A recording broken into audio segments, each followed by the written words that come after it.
Maglagay tayo guys ng oil. Guys, ang fry tayo ng potato. Fry tayo.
amoy Indian.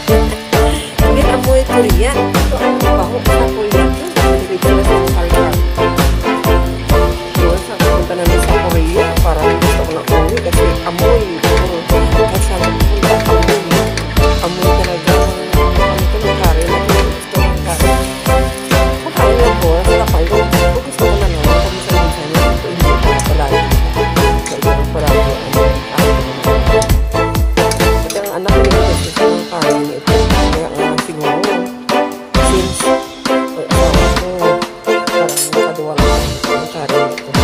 At kayo na lang kasi, ngayong gabi, dinner dito ang aking kwan. Na son-in-law. Ang laki ng kwan Maya ang tubian. Dito mag-dinner ang aking kwan. Ang aking son-in-law at paborito niya itong chicken curry. Ayan, nagpulo na siya. So, ngayon,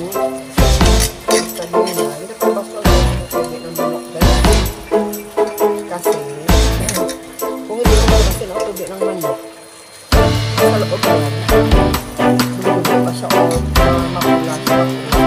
Wala na kung hindi ko siya kung kasi ang tubi niya, makula siya. Kaya, ng kalado, apoy ba?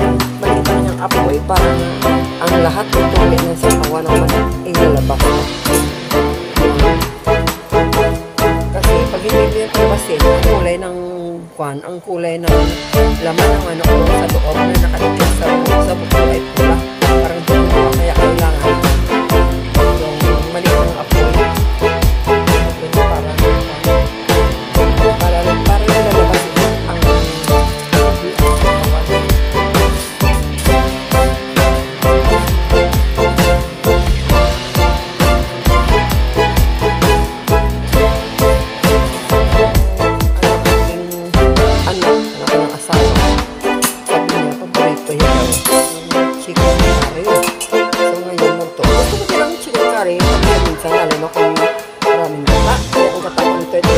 ang maraming gata ito.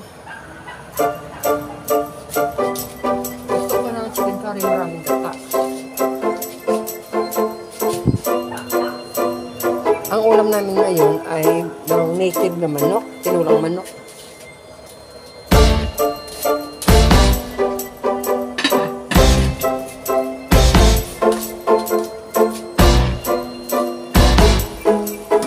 Ayun na siya guys.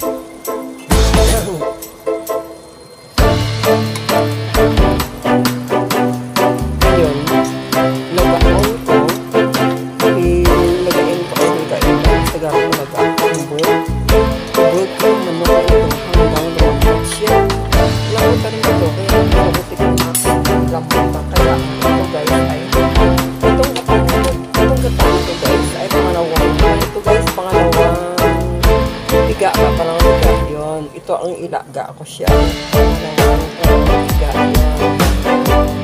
Ilaga ko ito.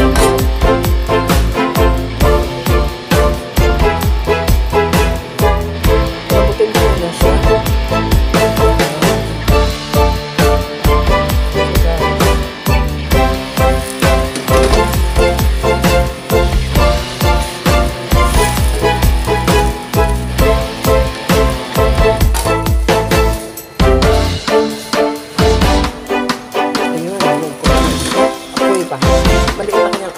Para ang lahat ng tubi na nakuha ng manok ay lalabas na. Yun. Kasi pag hindi mo yan palabasin, ang kulay ng pan, ang kulay ng laman ng manok doon sa loob na nakadikit sa buto ay pula. Parang dugo ba? Kaya kailangan nataan ito guys ay pangalawang piga ba? Parang piga. Yun. Ito ang ilaga ko siya. Ang pangalawang piga.